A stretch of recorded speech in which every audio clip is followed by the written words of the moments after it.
I wonder if I could live on sprouts. Sprouts contain every micronutrient, phytonutrient, polyphenol, bioflavonoid, antioxidant, soluble and insoluble fiber. They were this miracle food. For someone that's never sprouted before, where are we getting the seeds? What's the first steps to start this process of sprouting? When you take 35 grams of seeds, turns into 350 grams of sprouts in 5 days, without soil, without sunshine, without fertilizer.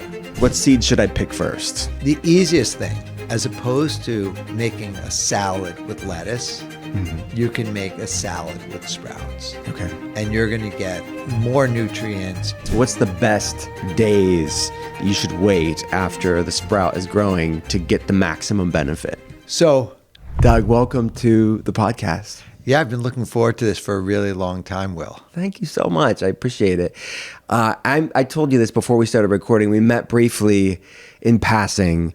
It was kind of the United Nations of wellness back in the day, revitalized in the desert of Tucson. Yeah, before wellness had creators like Colleen, came up with that. And it was just Jason and Colleen Walkup from Mind Body Green, they brought all of us kind of thought leaders, people, like passionate people within wellness and nutrition, different spaces. I mean, it's crazy to see how everyone's kind of grown in their own lane since those early days. Yeah, for sure.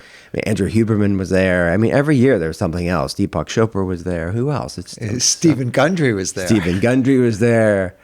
Yeah, I could go on and on. Everyone that you see in wellness today were there in the desert back in the day. Yeah. Well, we should have a revitalized reunion. I have told Jason and Colleen that recently. Every time I see them, I bring it back up.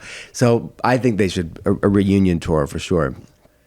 So revitalize. What have you been up to? I heard you moved to the other part of the desert. Yeah, didn't you? I'm very close, to that driving distance. I mean, basically, my life is always in the city. Mm-hmm. So I grew up in New York City, and I lived on just the worst food ever.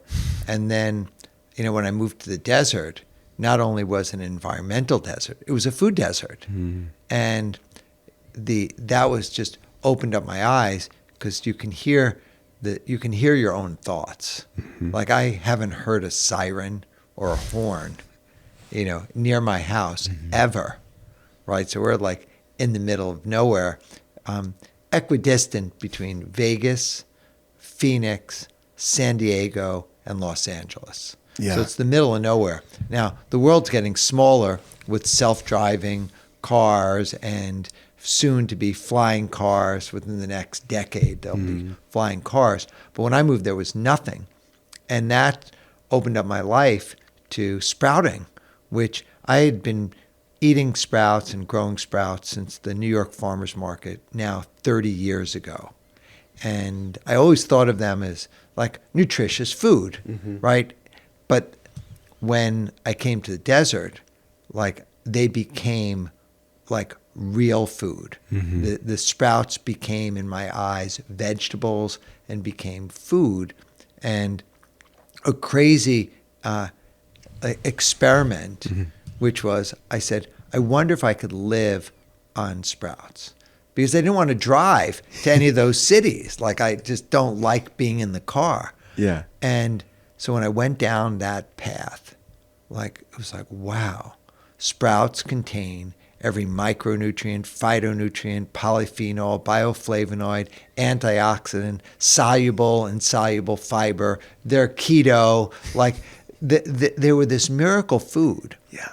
And I was so, curious, maybe, I could live on them. So I did 30 days of sprouts only. Oh my gosh. And when I started doing just the vegetable sprouts, the alfalfa and the broccoli, it was a cross between a water fast and Walter Longo's fasting mimicking diet, because I was getting all of these nutrients, but I wasn't getting any processed food, right? Imagine a food that's a single ingredient, that's just jam-packed, that are up to 100 times more nutrient dense than mature vegetables. Wow. So the sprouts just revealed themselves to me. Yeah. And it was a perfect storm.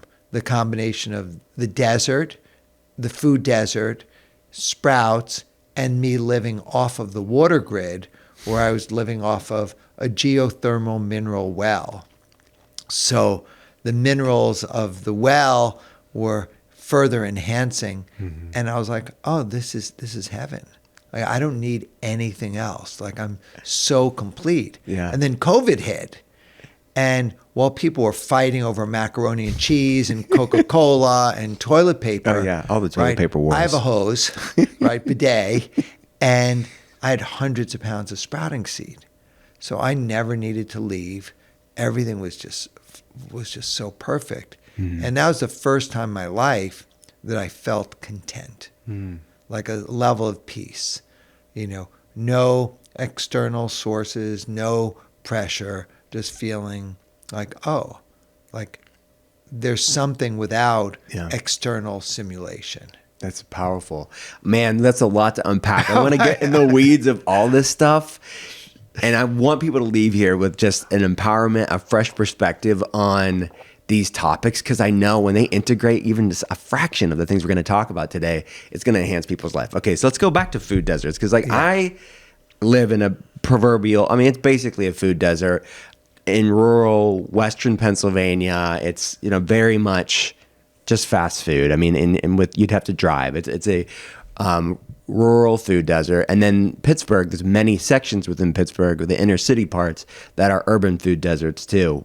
And there's something similar. I know the part of the world that you live in, there's some nice areas, but there's a mass amount of lands where they are desert food deserts. That's right. And people like that are in the spaces that you or I are in, they're shocked when they hear people like you or I that live in food deserts. That's right. Yeah. Well, look, I think the reality is, there's death, starvation. I mean, one of my missions in life is to deal with food equality and food justice. And the fact that 25,000 people a day, every day, somewhere in the world are dying of starvation, right? And 2 billion people are living in nutrition scarcity, like they're nutritionally deficient. They're still alive, but they're getting, calories, is hard to go to sleep at night, like when you think about that. So the fact that we live in a place where we're only an hour or two from, a health food store, supermarket, where you can get produce. Like, I really love produce. The reality when, I was meditating on the produce is that where did it come from? And what are they putting in it? What are they putting on it? And then when was it in the ground? Right. And so the average produce in America is 2,000, travels 2,000 miles, till it gets to the grocery store. And with sprouts, I got demonized and eviscerated because I was committed to fresh. Right. So I'm a fresh guy. I want fresh. And, when I was in the juicing world, right, you could have fresh juice. You need organic produce. For me, I want organic produce from the farm.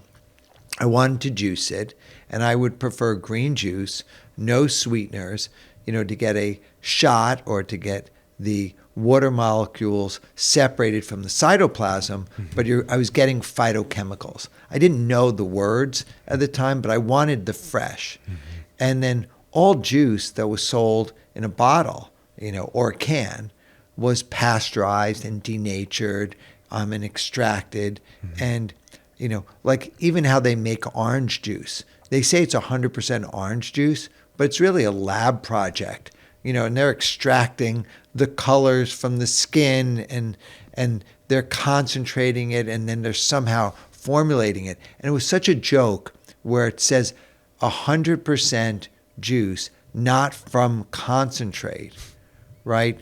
But they're adding water to it. So the whole, it made no sense. Yeah. Oh, let's break that down for people, because they see that bright orange juice, not from concentrate. It's a lot of the language to make it seem more natural, more, but that's not the case. Yeah. I mean, it is so far from fresh that it's a science project. Yeah. Like, if you think about it, Tropicana is owned by Pepsi, and Minute Maid is owned by Coca-Cola. Like, these are just like, whatever they are, they're not anything that I would consume. Got it. Right? They're the riskiest things. And that's where juice was getting a bad name. And I know, like, okay, if you're able to get fresh juice, like that was something.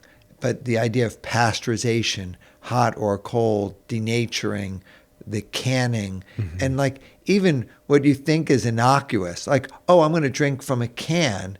And now we know that the cans have plastic liners on BPA it. And So it wasn't safe. So I wanted fresh.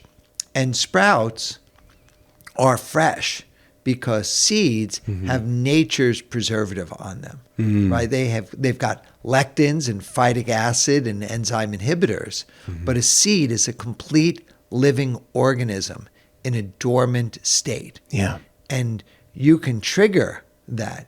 You can be the co-creator of this vegetable by you taking that seed, you adding water in a vessel, like the seed wakes up. Like Rip Van Winkle. It wakes up. And then within days, it's initiated a metamorphosis, a metabolic conversion from a seed into a vegetable. And those phytic acids, the lectins, the enzyme inhibitors, they wash away along with, the biofilm and the exudate. They wash away. And then you actually get this vegetable. And not only is it a vegetable, like you can go buy fresh broccoli, and I know you like broccoli, right? But that broccoli was grown and you're eating part of the broccoli, still healthy, right? But there's a lot of fiber in it, there's a lot of green, but the seed is this complete living organism. The root, the shoot, the endosperm, the testa, like every aspect of that is alive. So what else are you eating? The whole thing, like the whole thing. And the body, feeds the microbiome, right? And it's concentrated.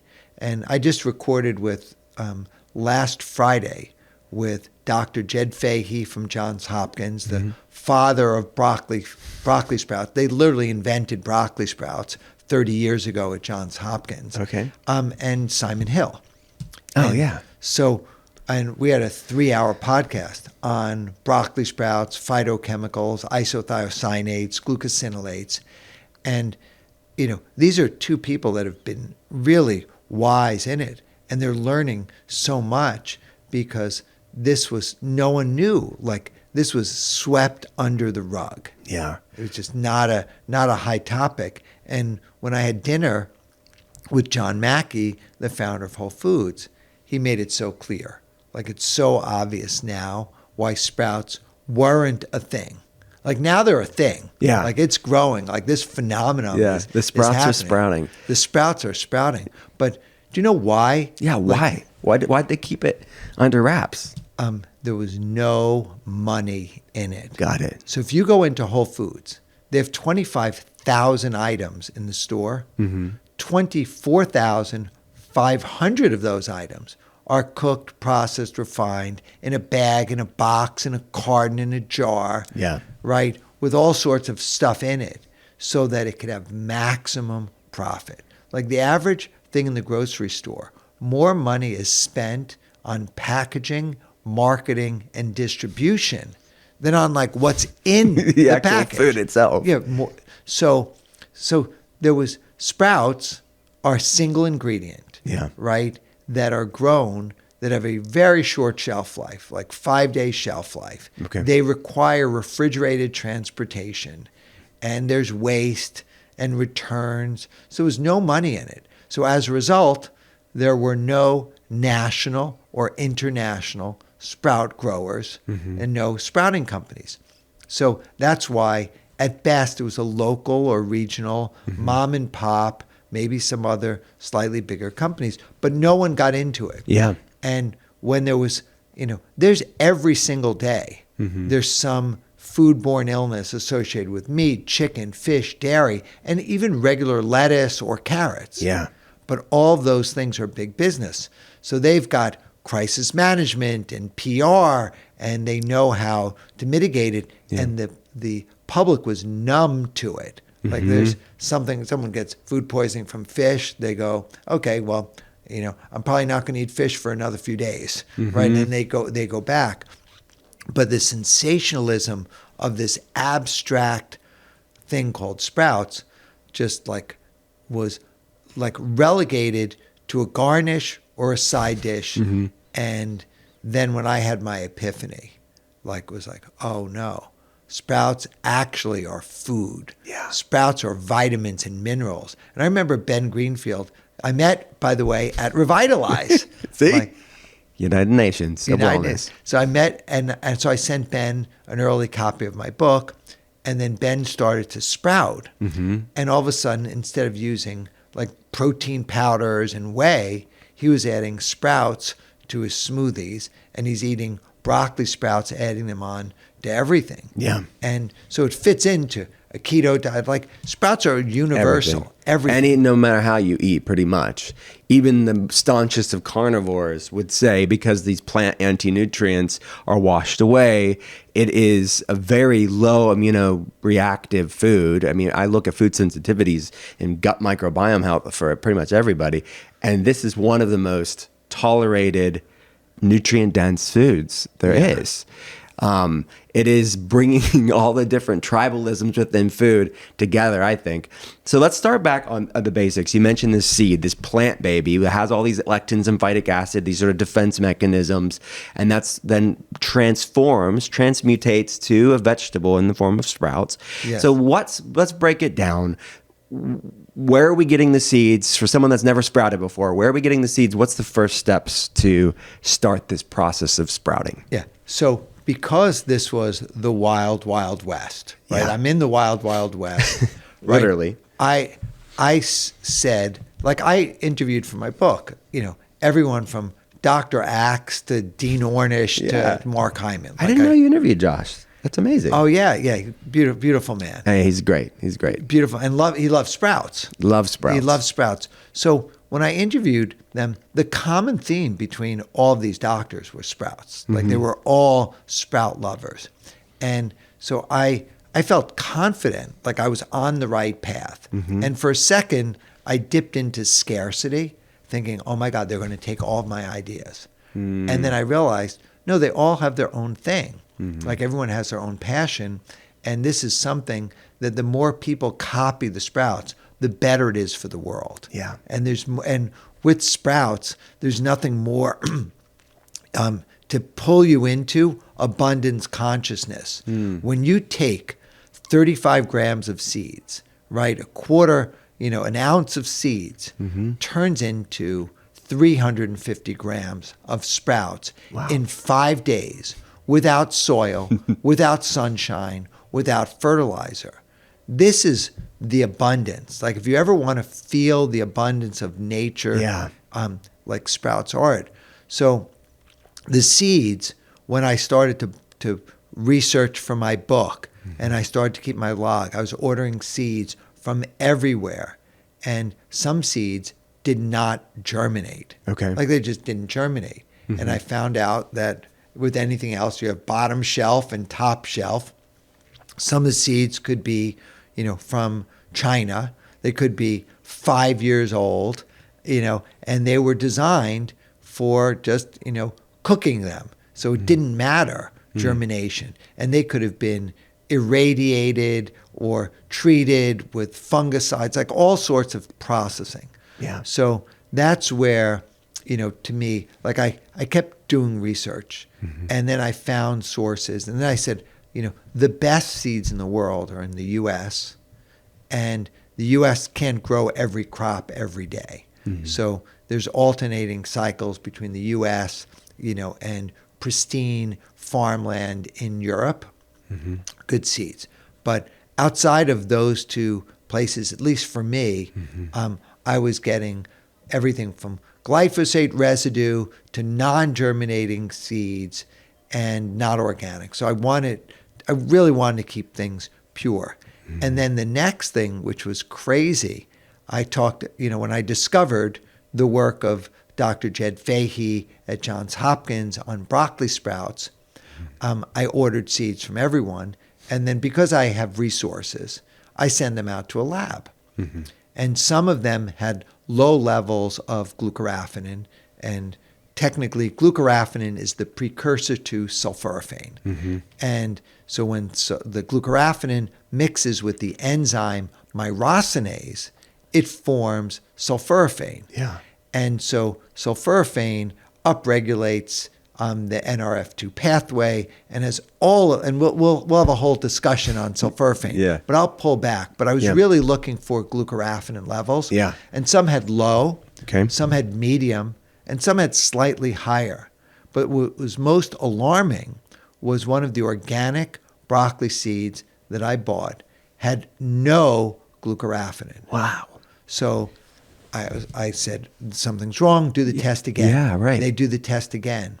And they said, no, Doug, the numbers are what they are. Yeah. And for people that don't know, because broccoli sprouts are some of the if not the richest source of these compounds, so the fact that you saw none. None.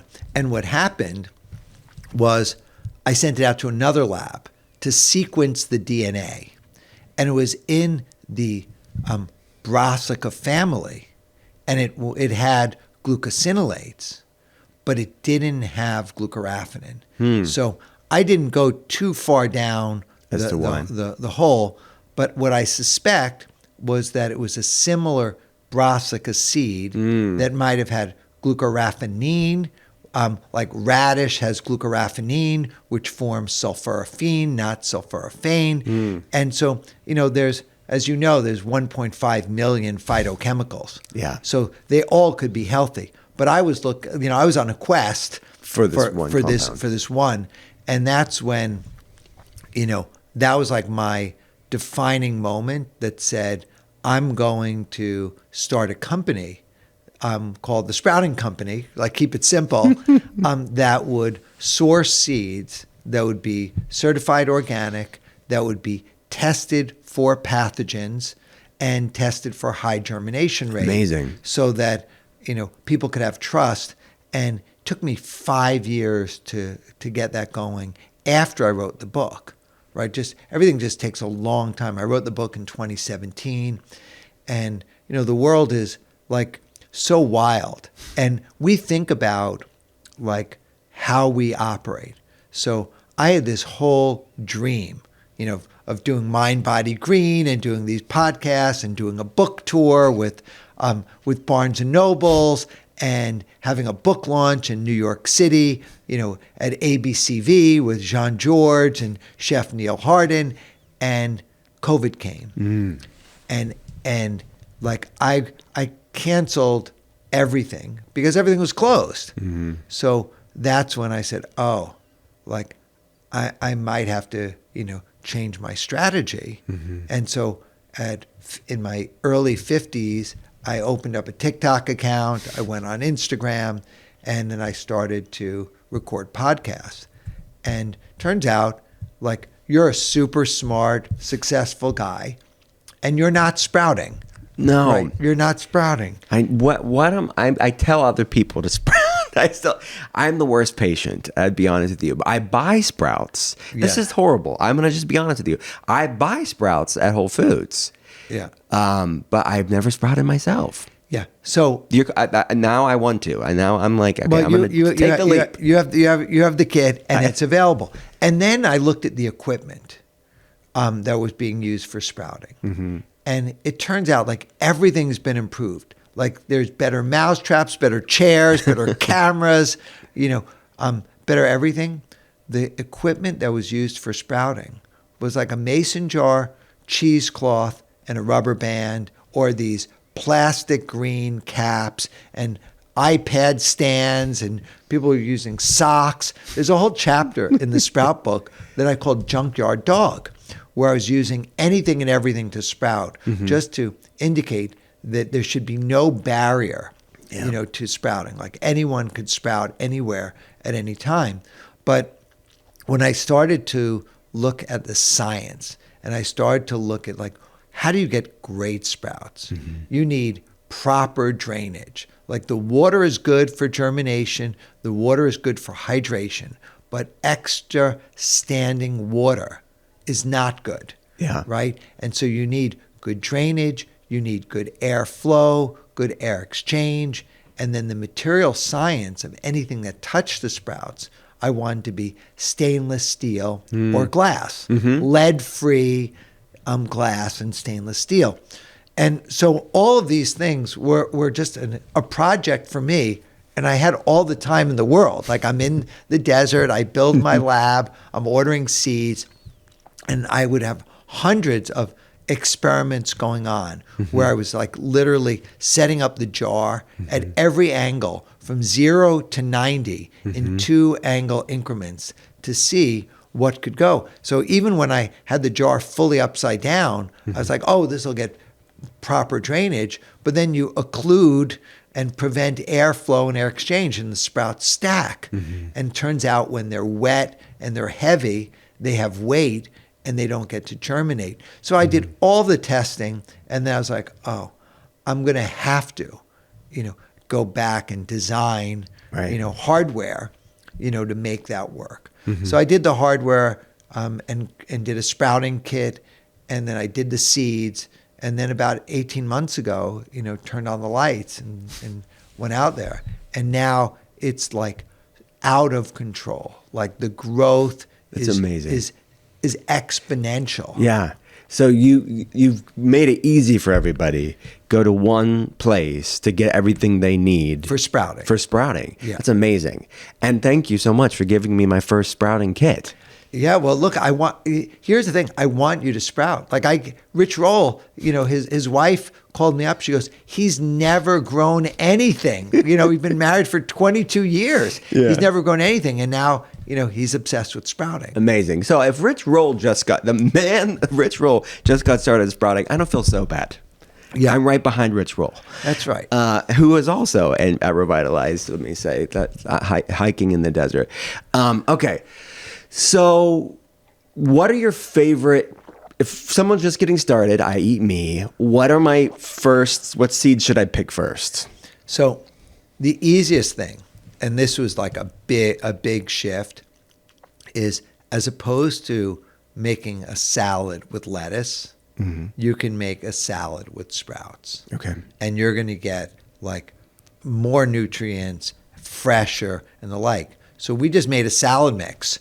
Right, so just easy and Amazing. Get variety.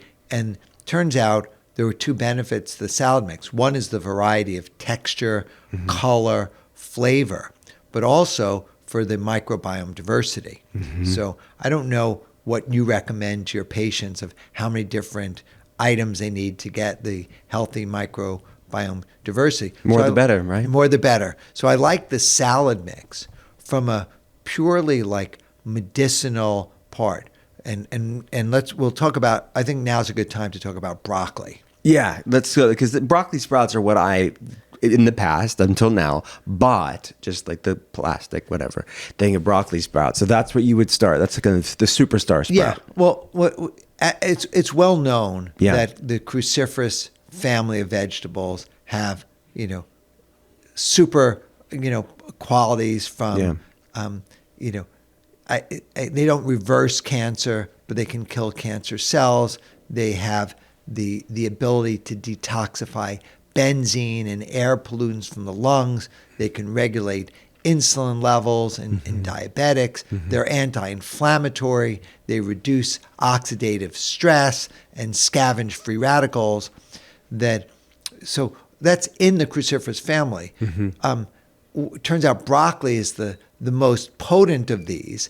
And then broccoli sprouts contain the highest concentration. So it turns out the isothiocyanates are distributed in the seed. So the seeds have the most, but seeds are not very digestible and processed. So when you soak and you sprout and you germinate the seed and it's a vegetable, then you're getting all the goodness from it. And so like day 3 to day 5 broccoli sprouts, you get the bang of you're getting food, right? You're getting fiber, and then you're also getting this concentration Compounds. of the medicine. Yeah. So I look at sprouts as food, as vitamins, and as medicine. And medicine is potent, and you want to understand why you're taking it. But it turns out we're all living in the real world. Like we're all creating stress, we're all having inflammation, we're all breathing in, toxins or air pollutants. And so they're so potent. So I think broccoli sprouts are a staple of my diet every day. I went to visit a company in Japan, and they're selling broccoli super sprouts, right? From the research, somehow someone found the research from Johns Hopkins 25 years ago, brought sprouts to Japan, and they have $1 billion sprout facility. And you could buy broccoli sprouts in those 2-ounce little containers in 20,000 retail stores. So a country as small as Japan, which is smaller than New York City, right, in terms of population, it's about the same as New York City, has more broccoli sprouts being sold than the entire North America. Yeah. Right? They know what's up. The Yeah. science of it. They've been bought in, right? So as a culture. So what I see is like eating broccoli sprouts every day.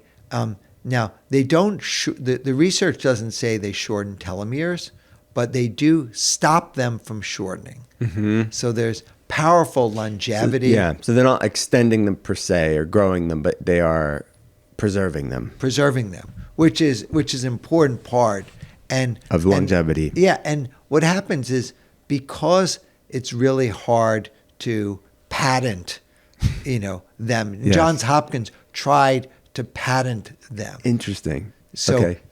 But it's hard to patent these plant. things. So, the closest thing to a supplement, broccoli sprout supplement, is what Complement made with Sulfura, where they're taking broccoli seeds or broccoli seeds for the glucoraphanin, and then adding kale and Brussels sprouts to get a full spectrum, cruciferous family, and then having like quercetin, camu camu, and black pepper in something that I take when like I'm traveling, like I didn't get to my hotel till 1:30 in the morning last night. I got up this morning so I could meditate before I came over here.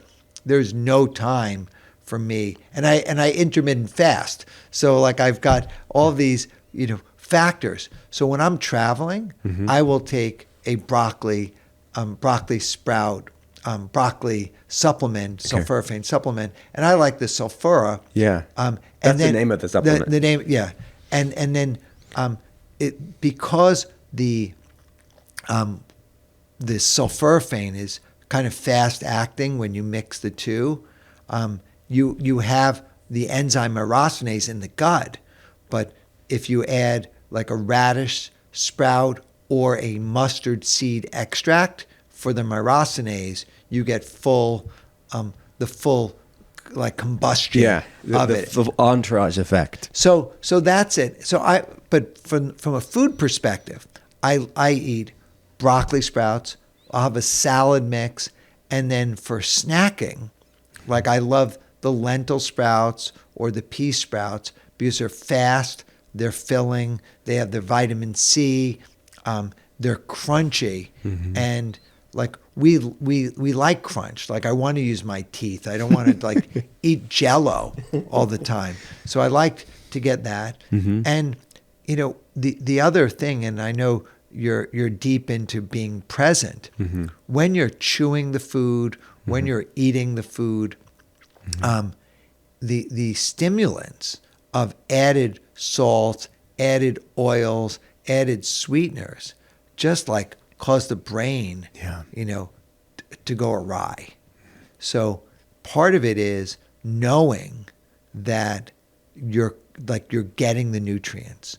So if you really meditate on the food, and if you look at my cover, the cover of my book, it's a great cover, right? It's hypnotizing. Yeah, right. The depth of it all. So you look into that, and if you know, that what you're consuming is so powerful, so nutrient dense, so medicinal, so healing, then you don't need to like overeat. Yeah. And like you're in Western Pennsylvania, like there are animals here, and there's peak seasons where there's vegetation everywhere, and you'll never see an overweight deer.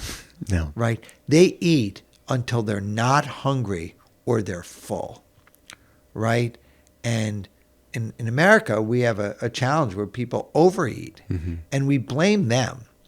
And the reality is they're in a circumstance where what they're eating is no longer natural. So it's over-engineered to be highly addictive. Hijacking their physiology. Yeah. They're signaling pathways. Wow. Okay. So this salad mix, you mentioned this kind of being a central part, and these other ones you mentioned, the peas. What are the different seeds within the salad mix? Oh, so mung beans, lentils, alfalfa, broccoli. So just simple Amazing. things. And that's where, if there was any simplification of like what I've done, is I've rediscovered nature's first superfood. Like in the book, I discovered there were seeds, like the pharaohs were sprouting. Like there were hieroglyphics of sprouting. Yeah, pharaohs. And they found seeds that are over 1,200 years old that still germinate. Amazing.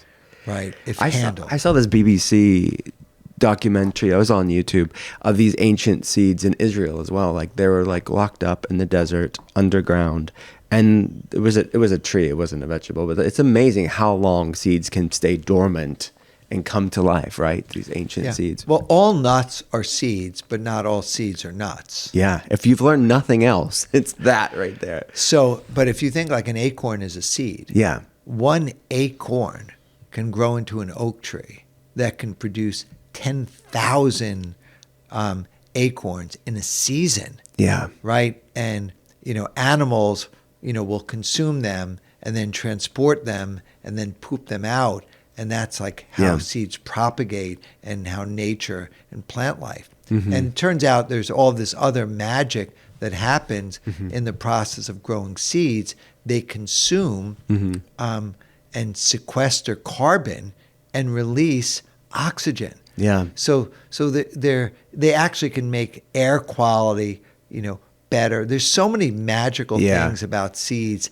And, if you have kids, like my daughter's 3, she eats sprouts, but she looks at them and we have routines. She brushes her teeth. We rinse our sprouts. She eats her sprouts. And like when she's seeing them growing, like we had to, another like pro trick is to have multiple jars going so you can stagger the crop and always have something fresh available. crop. Always have it available. So she like is tuned in to wanting them, and she knows that she likes them, earlier than later. And and that's because this metamorphosis that's occurring and the proteins are being synthesized. It's like there's this whole science that's going on in front of your eyes, and she can't articulate it, but she can taste it and she could see it. So kids really know. What's the best? So is it down to just your own preference? What's the best days that you should wait after the sprout is growing to get the maximum benefit? So on broccoli, if you're consuming them for the medicinal, for the sulforaphane, like as soon as they've completed the conversion is probably on day 3. But if you're eating them for food and for salad, day 5, 6, or 7. More. The lentil sprouts or the mung bean sprouts, and like mung beans, like I thought of mung beans like iceberg lettuce, right? Because they were white sprouts, bean sprouts. They didn't look like they had anything in them. Turns out they're like a powerhouse for protein and for vitamin C. Amazing. And they're low sugar. Like they're just amazing. Don't sleep on the mung beans. Yeah, don't sleep on the mung beans. So I really like, the mung beans, and I like the diversity. Yeah. So what we do is just out of both necessity, environmental, and nutrition is we, make sprout salads. We make sprout wraps. We've replaced rice with sprouts.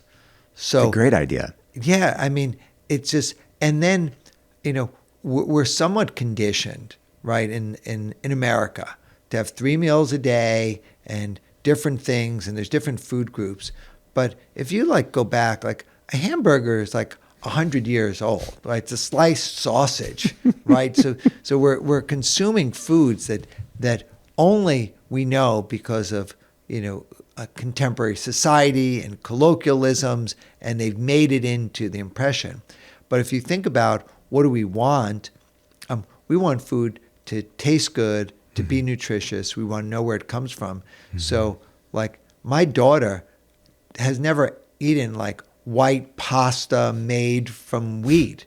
Like, but we'll take tricks. Like, my wife will make a beautiful pasta sauce and marinara sauce and pour it over the sprouts. So imagine just eating sprouts with a fork, with marinara sauce over it. So you can be really inventive. Yeah, really creative ways. And on the Sprouting Company, we're working on a recipe book. Oh, it's a great idea. Yeah, 25 beautiful recipes, all tested, all procured. Just going to give out the recipe book because I want people to sprout more. Yeah, and find different ways to implement them in their life. Yeah. Can we dial in a moment? We mentioned sulforaphane, you mentioned these health benefits, you mentioned NRF2. Can you dial in on like why this compound's so exciting? Yeah, I mean, we're living in a world that is just changed very much. Like, we're getting further and further away from sourcing our own food and eating our own food. And most people think, children think food comes from a restaurant or comes from the grocery store. And these foods are like, they're the beginning of time.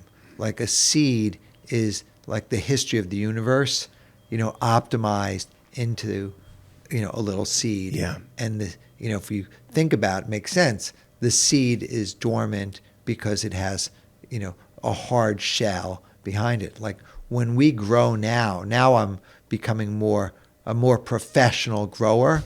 Like, you could take a seed, you can actually, take a nail clipper and clip the side to break the hard shell so that the seed can come out.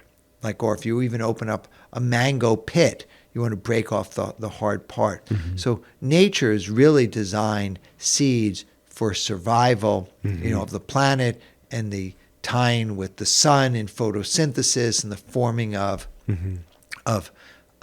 antioxidants like chlorophyll for the green or the carotenoids.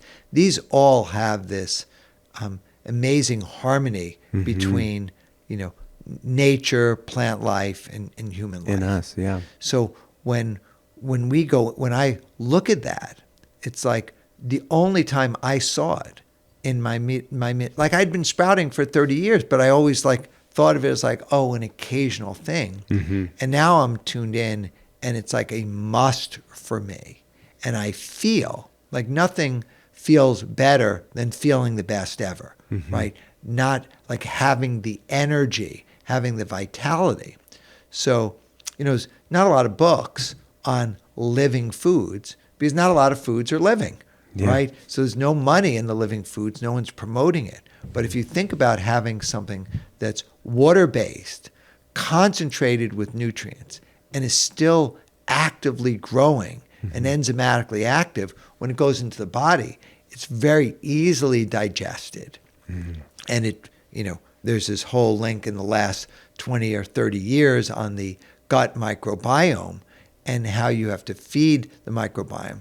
And when people are, drinking chlorinated and fluorinated water, it's really affecting the microbiome. Yeah. Like, the chlorine will actually have an adverse effect on things. And the amount of antibiotics that people are taking, and they're urinating it out, and it's going in, and I don't know what percentage of your audience, probably more than the mass population, is aware that how cities are recycling water, right? And Break it down for people that don't know.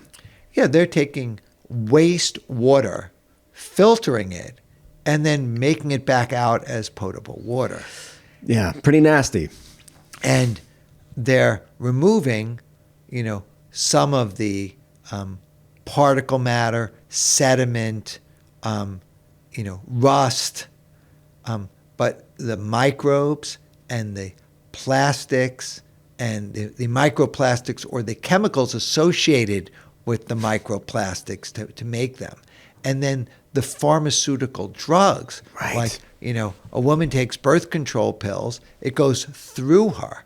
And then the level of antibiotics. People are taking antibiotics. It all goes through into the water supply, into the fish, into the things that are growing.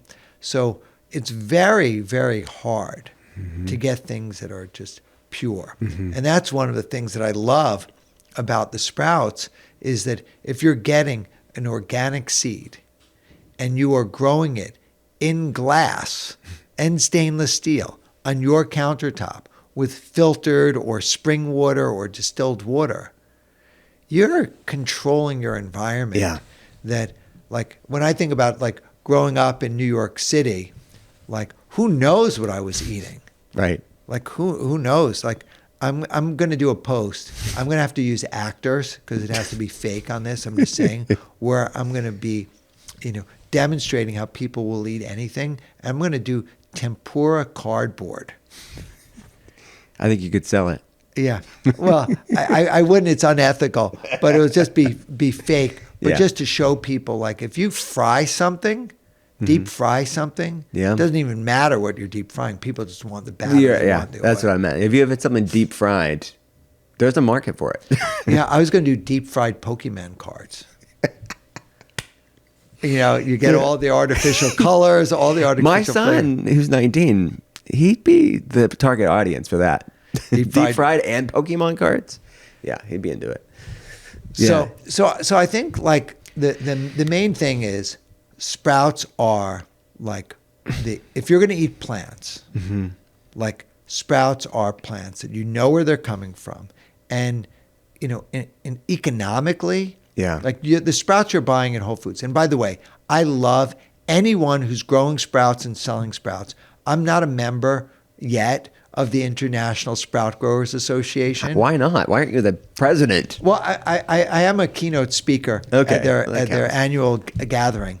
But, I'm not selling sprouts. Like, those people are selling sprouts. I'm focused on the seeds and the advocacy of getting people to do it. To grow themselves. So if they're doing it, like, I want them to be successful. And the same way, I recommend to some people, take a sulforaphane supplement. And if you're buying the sprouts in Whole Foods and you're supporting a local sprout grower, that's great. I see that there's an opportunity for everybody to grow sprouts, eat sprouts. And then, like, I want restaurants.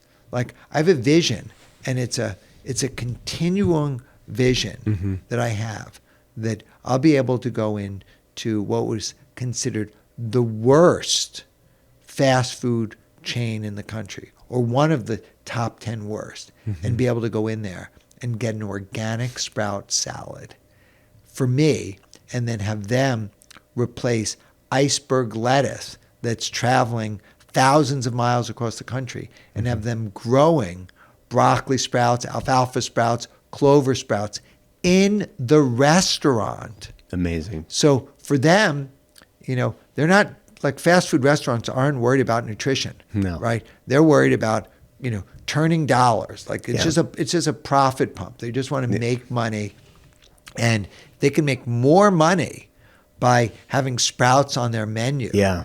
And so, it makes sense for everybody. If profit's your thing, it's so economical. And like, some people were relieved. Like, there was a whole, like, bunch of the plant-based community that was so excited when Burger King did the Impossible Whopper, and Carl Jr.'s had the Beyond Burger on. They were so happy. Yeah. And for me, I was like, oh, that's great, right? Maybe save some real estate and preserve the planet. But I want fresh. Like, so the idea that fresh is now going to be a thing because for them, there's money in it. They can make money by growing it. And, if you don't have to transport it, like they're not going to do it if they have to buy it from someone else. Yeah. But if they can do it on their own and the systems are there and they have the systems, the safety, they can control the food waste. Like it's just such a fast system. Yeah. There really is a future for a sprout-based society. I love sprout-based economy. So sulforaphane, it works on these detox pathways. Like what? I want people to get excited about these very unique compounds within these sprouts. Yeah. So basically, we have people are familiar with antioxidants. Sulforaphane is not an antioxidant. What it does is it upregulates and it makes the antioxidants that are in the body more effective.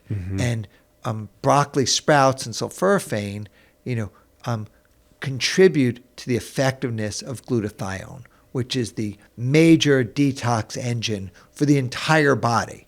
So if you want one thing, it's like you take your lamp and you plug it into the wall, it lights up.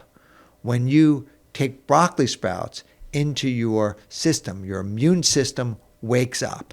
And every aspect of it, is just like energized in a way that has never been naturally been able to be documented, scientifically proven. There's more than 2,000 peer-reviewed published papers on sulforaphane alone. Now, most of those papers start off using broccoli sprouts, but then turns out it was hard to get all of the patients to grow the sprouts, eat the sprouts, etc. So they ended up making broccoli sprout extracts and broccoli sprout juices so that they could control the environment for the peer-reviewed, randomized controlled studies. But we can extract the research and say, if you chew the broccoli sprouts, you will activate the myrosinase is like in a little vacuole within the sprout. The glucoraphanin is in another vacuole, and they're like two parts of epoxy. And when you crush them, juice them, bite them, blend them, you then activate and the sulforaphane, and then it lasts in the system for days. So it's a very powerful part. So how it works on each of these mechanisms in terms of, like I'm not a doctor, so let's be clear, but I'm around doctors all the time. I'm seeing doctors using, and patients using broccoli sprouts and other sprouts to operate like a GLP-1 agonist. Because the sprouts are high fiber, high nutrients, low fat, low calorie. So if someone's consuming a lot of sprouts, they'll get the GLP-1, so the secretion. So they're going to feel like full. They're going to feel full, and they're getting all these nutrients, so then they won't eat. So a lot of this game, it's like, I believe, like sincerely, that it's very easy to have weight management if someone is present. Yeah. Like if someone's present, then present they don't, and increase nutrient density. Yeah. Well, if they're present and they tune in, yeah, and they're aware, like they are where they are as a result of their actions. So if you're aware, like, oh my God, if I eat one potato chip, I'm going to feel compelled to eat the whole bag. Right. If I have one scoop of the Ben & Jerry's ice cream or the Haagen-Dazs, right, and they have that perfect engineered fat, sugar, salt, right, they're going to eat the whole thing. So if they're present and they have a desire, to live, to be healthy, to be flexible, and they tune in, then all of a sudden, like, things are effective. And that's where, carnivore diet works, because it's tuning someone in. It works for certain effects, certain things, but it tunes someone in to the fact, like, oh, I'm only eating this. Yeah. Right. Like I'm a just present eating moment the meat. awareness. Right. Tool. So they get the effect of eating this protein. So they feel full and they're not eating all the other junk. Yeah. So they're tuned in. And similarly for me, I was eating the sprouts. But when you're aware of the danger of added salt, added oil, added sugar, the chips and how they break down in your mouth, like the mouthfeel and the seasoning. So if someone looks at raising their standards to saying, I want to consume the highest quality nutrients on a per calorie basis, and now we all have access to AI, we all have Google, anyone who's watching this, has access. So as soon as they have the desire to change, like I was just speaking to a guy like literally last Friday, Richard Hubbard. He lost 165 pounds. Wow. 165 pounds. Amazing. Eating sprouts, eating fruit, like people are like, oh, you can't eat fruit, there's too much sugar in it. But no one says don't eat candy, there's too much sugar in it. Yeah. Right? Yeah, no one became diabetic. No one became diabetic from eating too much fruit, I don't think. Yeah. It's never happened. Yeah. So there's like, I love your work. Thank you. The functional medicine work and you being tuned in. Like what people need to do is slow down. Yeah. Like when you eat, don't be watching TV. Like don't be like doom scrolling on your phone. Yeah. Like look at your food. Yeah, mindful eating is a powerful tool and a lot of exciting science around it. And it's so much easier when you're increasing nutrient density because there is that sort of satiety signaling, right? That feeling full or longer. You're not eating endless empty calories. Yeah. Like I was on the plane. I have to take 2 flights to get to Pittsburgh. Sorry about that. No, it's an honor, right? And on the plane, like they're offering me one piece of junk after the next piece of junk to wash it down with the next piece of junk. Yeah. And so I'm fortunate enough to like know, like it's all bad. And my stomach is like, I'm hearing my stomach growling and I'm like, oh, that's good. Like that's a sign. That's like my cheering committee. They're saying, good. That means you're not succumbing, to this other like just junk. Yeah. So, do you ever travel with sprouts? I do. But when I'm taking, 2 flights over 9 hours, the first flight, and I like the sprouts. So I was eating the sprouts in the airport, and they didn't get onto the plane. But what happens is like my traveling, this is a fast trip. The ice packs melt. They confiscate them, the cooler. So I'm like knowing that if I miss a meal or I miss all the meals and I don't eat anything, like, I'm in a food desert now. It's early. I'm intermittent fasting. I'm going to the airport. I will not consume anything other than water during my stay, in Western Pennsylvania. It's not that bad, but I hear you. Yeah, but it's like a choice of different fast food places. Yeah, now you have to find a farmer's market. You have to kind of seek out or grow your own food or drive to Whole Foods for an hour, something like that. But I do like another vision that I have is that the same way that Uber, Eats is delivering and Instacart and all of these things, that people who are passionate about growing their sprouts will start to grow a little extra, that they'll either give it away to someone in need. I love that. Or they will sell it to someone so that you will have an option as opposed to just going to Whole Foods to getting your sprouts. Yeah. You'll be able to have your neighbor who's really loves sprouting bring you over a glass jar like the milkman, but with sprouts in it, and they'll be on the cycle. So you will get fresh sprouts grown on demand. Because I also believe in this concept of buying back your time, right? Because we only have so much time. Like I have a 3-year-old, and like that is the best medicine in the world is spending time with her. Yeah. And there's still stuff that needs to be done. So prior to that, like I had an aversion, to other people coming in my house, cleaning dishes, etc. But now my wife makes dinner, then she goes to sleep with the baby, and I don't want to clean. Like, I want to read. I want to meditate. So I realized, like, oh, I'm having to pay for this meditation session. And then also, I'm providing other work for someone else to do some work.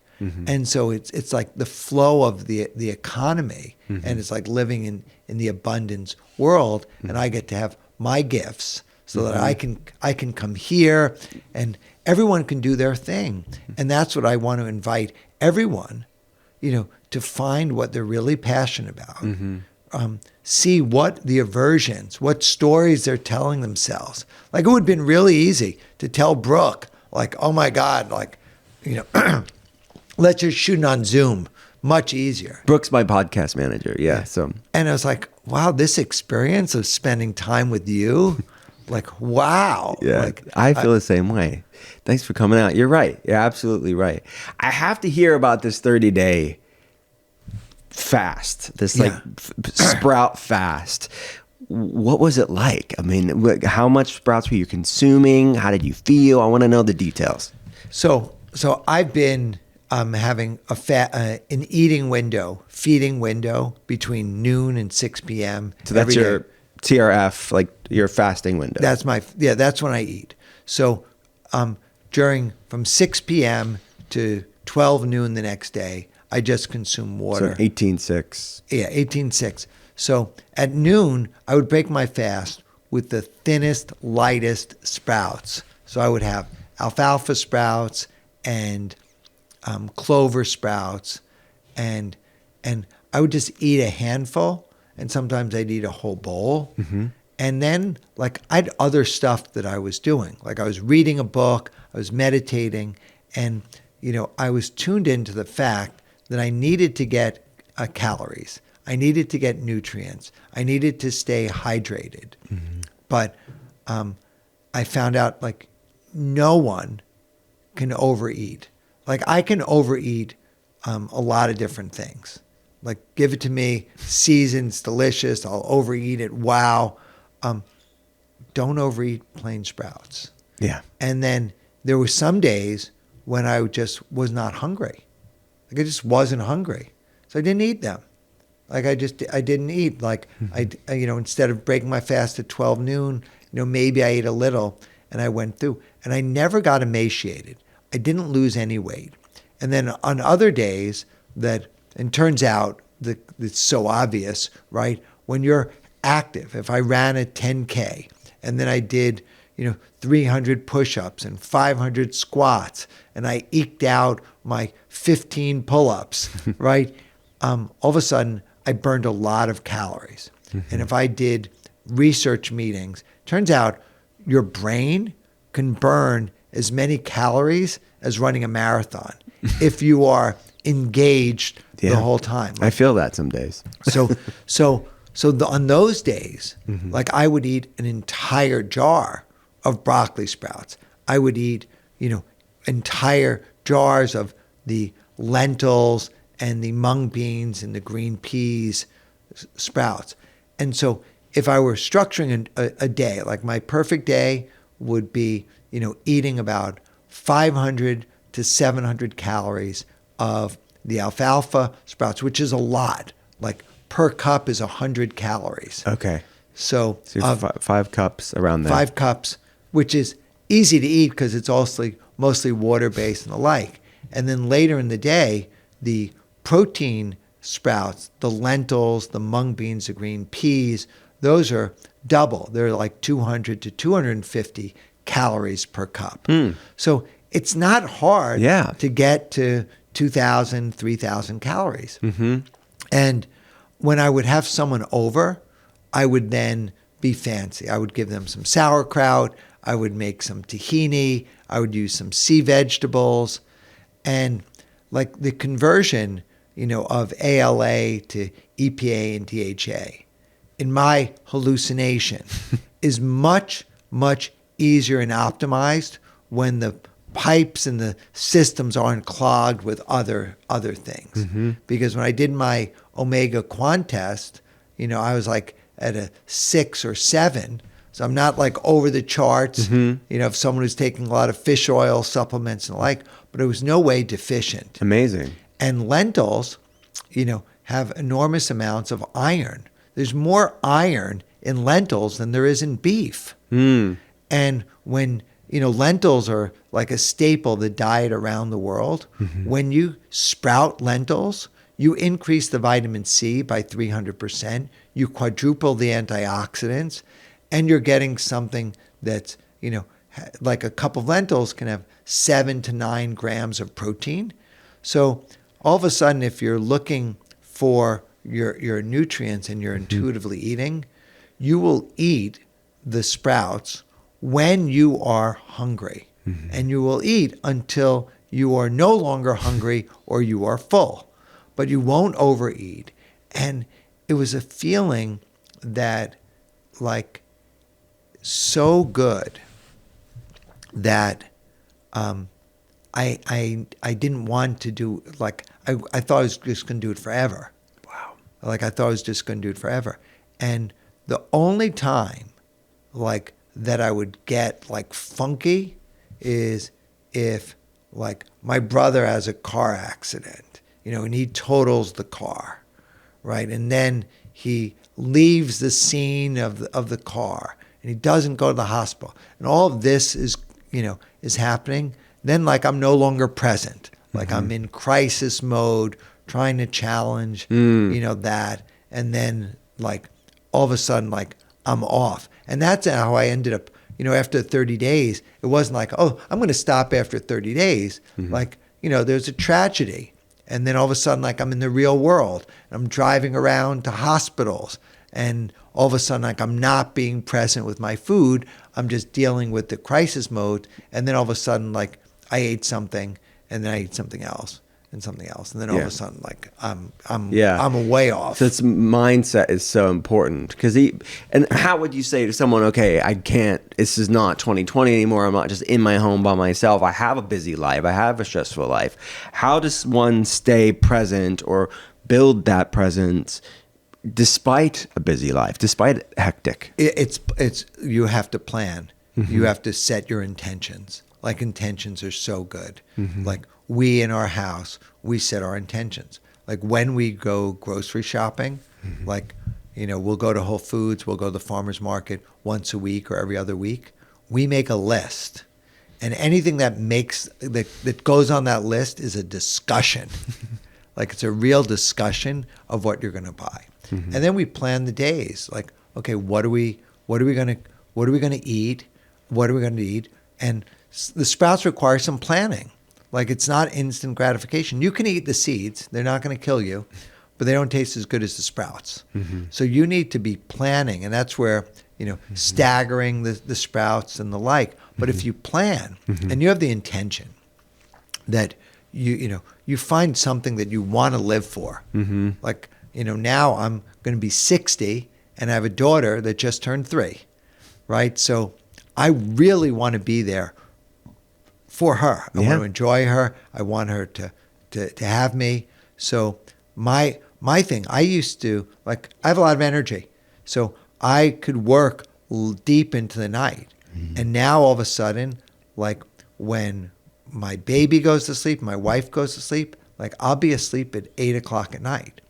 And, she's still nursing, so it's like wild stuff and screaming in the night, boobing, but I sleep well through that, and then, like, I'm up, 5 o'clock in the morning, and I'm out, and so I get this magical time, in the morning to do various things, and I think if you plan, what do you really want, and then part of the plan, like, you want to build anything. You want to build the podcast. You got to get the equipment. Got to get a producer. Got to get the guests.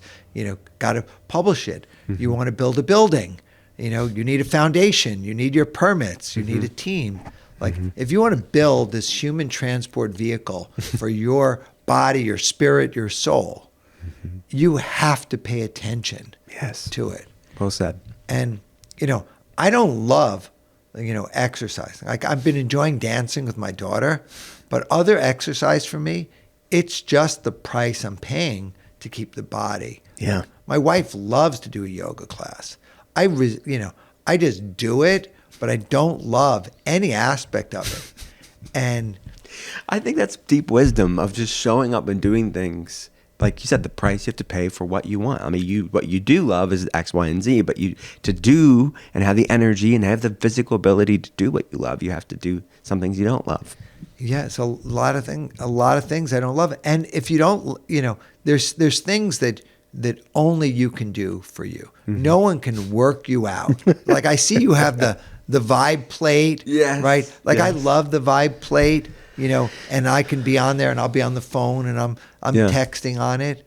But what I do love more than the Vibe plate is a trampoline. Yeah, great. Right? And it's much harder work to really work the rebounding and the trampoline. But I do that, and so there's different things. But no one can do that for us. Like the Vibe plate's trying to do the trampoline for me. Mm-hmm. Like just stand there. But there's other things. But I don't have to do my dishes. Like I don't have to do my laundry. I don't have to do the gardening. Now some people like the gardening. I don't like to do that. I like to do things that no one else can do. Mm-hmm. Like I can't outsource coming to do this podcast. Yeah. Like I have to do that. So the price is, for me, it's 10 hours each way. So as opposed to resisting of it, I'm thinking I get to meet Will in person and I'm going to use this time on the plane. So I even map out what am I going to do on the plane? Mm-hmm. So I make a punch list and, if I attempted to do things that required good quality internet online while I'm on the plane, disaster, right? So I don't even use the internet on the plane because I know it would just frustrate me. Yeah. I've tried that. Yeah. So I'm going to use that to do writing. I'll just do writing that needs to be done, mm-hmm. thoughtful parts. Mm-hmm. And in a way, if we stop the resistance, mm-hmm. And I just go with the flow, if I know I'm going to out, Mike Posner, my sweet partner, invited, us to Iceland for a retreat, Adventures with Mike in Iceland. And Mike, by the way, right now is walking the Continental Divide Trail. It's amazing. He's walking across America for the second time. I'll show you when we get off the phone. I got a text from him this morning. And he knows, he trained for that Continental Divide Trail. He climbed 71 mountains. He's doing an ultra every single day, 30 miles a day. Wow. Every day, right, for 100 days. This is tough stuff.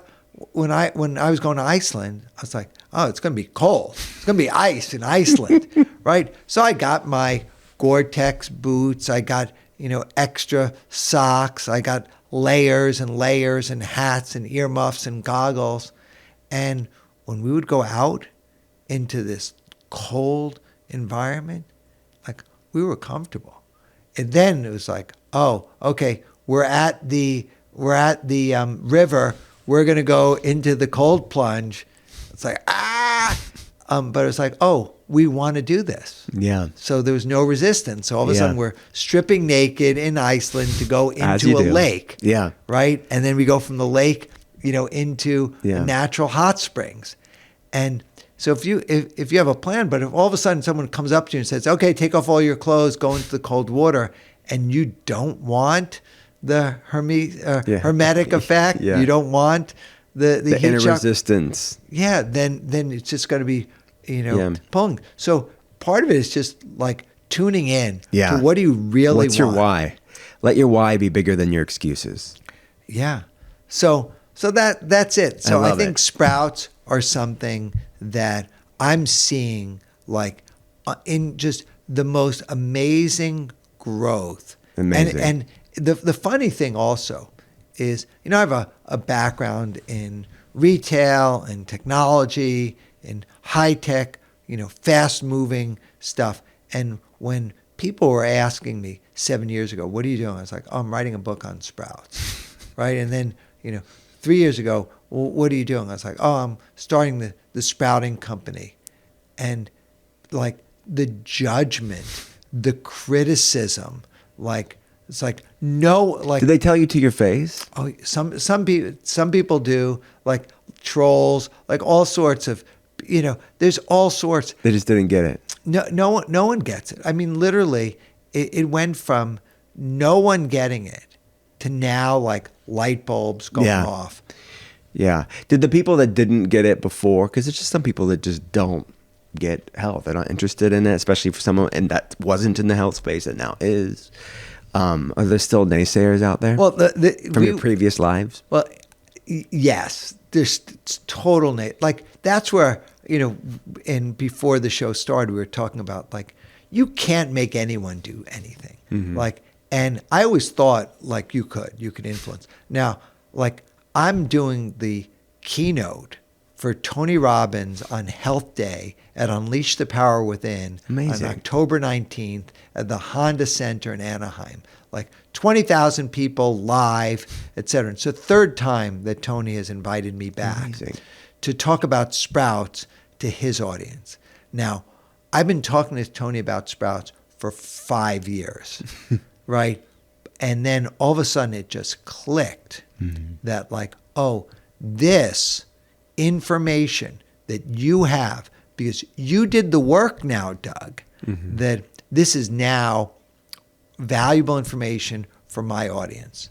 So it's just powerful, like and persisting. So in the beginning, people are skeptical, and that you just have to keep doing your thing. And all of a sudden, you see the result. The Sprout book becomes a national bestseller.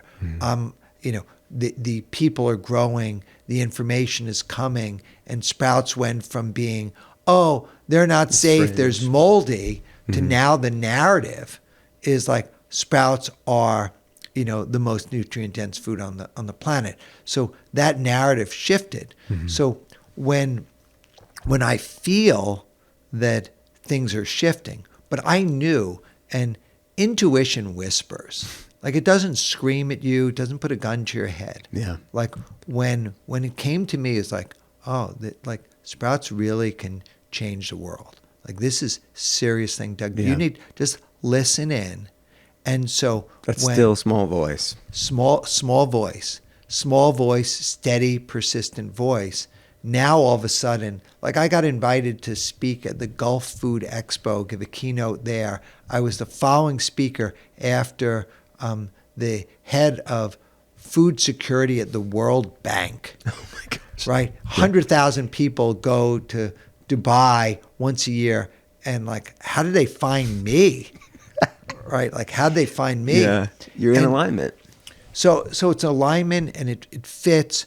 So what I could say is like, how do you do this? It's like, okay, do your homework, like vet it out. But this is ancient knowledge that's just been hiding in plain sight, and now all of a sudden it's becoming a thing. And we're in the health space and influence. There are things that are now things that weren't things. Like when I was growing up, coconut water was only in the Caribbean. Yeah. Now coconut water is as ubiquitous as bottled water. It's at the gas station. So it's everywhere. Yeah. Kombucha, I remember having kombucha with David Avocado Wolf, in Harbin Hot Springs, where someone made it in little, bottles, and they brought jugs. And now like kombucha is a $10 billion global category. And it grew. And then, I remember when, GT Dave had to pull all the kombucha off all the shelves because they couldn't control the fermentation. So it was forming alcohol. So people were like, out of control. He was also in the desert. He was there. He was there too. Literally everybody. So now that there are things, and people are, they're high on different things, whether it's creatine or omega 3s or, indole 3 carbanols.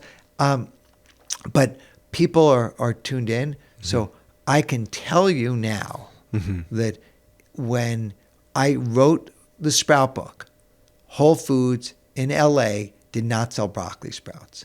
Then I saw 4-ounce packs of broccoli sprouts showing up. And now I could show you a picture on my phone. They're selling 1-pound bags of broccoli sprouts. It's amazing. And so, like, this is happening, and it's a slow grind. And what I also learned is I'm not in a rush.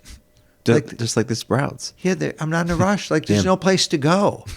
And there's just no place to go. So if we're present now, like, it'll grow at its own pace, but I'm seeing, like, wow, things are growing, things are healing. You know, the world is changing.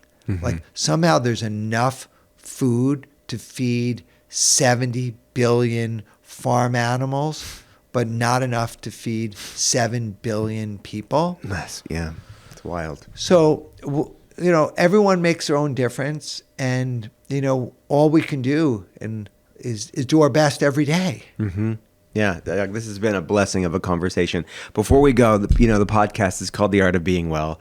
At the end, we have your Art of Being Well. What's the most disgusting, healthy food that you eat that you do for the benefits, not the taste? Disgusting healthy food. Or just unappealing? You tolerate it. It's really interesting because I've shifted my mindset. I love that. So even the inner resistance around that. Yeah. The label of it all. Yeah. So there are certain seaweeds that I eat, like wakame, that if I don't mask it with other stuff, it's just gnarly. Like, I just don't. I don't want to eat it. Yeah, that's a good answer. So I think sea vegetables. Yeah. So wakame or marine phytoplankton. Yeah, no one's like overeating marine phytoplankton. Yeah, and you know, you could have one or two, you know, tastes of it, but at a certain point, it's like it's just but then, like, you know, it could also be just because they haven't optimized, you know, the harvesting, because I think it might have too much, you know, salt on it or too much iodine on it. So, like, all of these, like, niche things require a level of development. But I think certain sea vegetables are just tough. Yeah, but so nutrient dense too. Yeah. So you have to have them, and that's where, you know, I think everyone can be their own scientist. Yeah. Do you take supplements, and if so, what are maybe two lesser known supplements people should know about? I think B12 is a real risk, especially a lot of foods are fortified with B12. I'm not eating those fortified foods with B12, so I'm concerned to having that.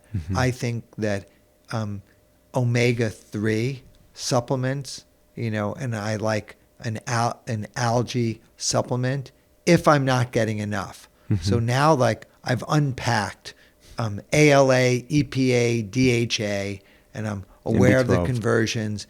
And so if I'm, you know, I have to diligently make an effort because to take ample amounts of, like, chia seed and flax seeds are good sources of ALA.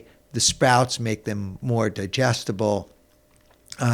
Seaweeds, nori, and marine phytoplankton in particular is a great source of EPA. So omega-3s, I think, you know, we have to be tuned into. So otherwise, and those are omega-3 medium chain fatty acids. Yeah. So it's different than, you know, eating a fat like avocado or other fats. So I think these are brain foods, and these are now both, you know, very easily fast testable to see where you are in your B12 and your omega-3s. The other things, like, I feel like I'm getting a lot by having a variety. You know, I want to eat, you know, 20 to 30 different food items every day. And the things that I don't eat, processed food, I don't eat breads, I don't eat crackers or bars or like, you know, candy. I do no alcohol, like, at all. And, you know, I think alcohol, there's no upside, you know, to doing none alcohol. So So I feel like the indication for me is, how do I feel? And I literally will track, I wear my Whoop, which I don't like the EMFs on it, but I like to see, to track some of these perspectives. And I track my HRV, and I track my sleep score.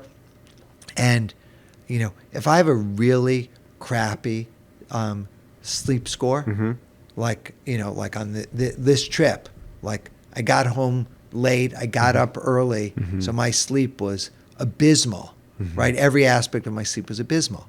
So what that tells me is I'm going to have to pour it on a little bit more today. Today's going to be a little less flow. I'm going to have to pour it on a little bit more, but it's not a reason, like I'm not going to have a bad day, just got bad numbers. Like the numbers are bad, but I'm just going to have to light up and draw a little bit more from my reserves. So good. Wisdom. Doug, where do people go to get the book, learn about the Sprouting Company, all the things? Yeah. So the book, I support your local bookstore. Like there's a whole system behind bookstores, and they can order it for you, and you'll have it in a few days if you want to support your local bookstores. But book is available everywhere. And the book was just translated into Spanish. So that's amazing. Big thing. And the Sprouting Company is selling, off of thesproutingcompany.com. And, I'd sign up, for the email list. I'm sending out personally, all the emails come from me. I send out 2 or 3 emails a week. And people love it. I'm engaging. And then on Instagram and TikTok, Doug Evans, easy to find. Amazing. And like this is something where I'm so happy that I found my calling. I love it. I found my calling. This is the new era of Doug Evans. Yeah. I love it. Doug, thanks for coming on. My pleasure. Thank you, Will.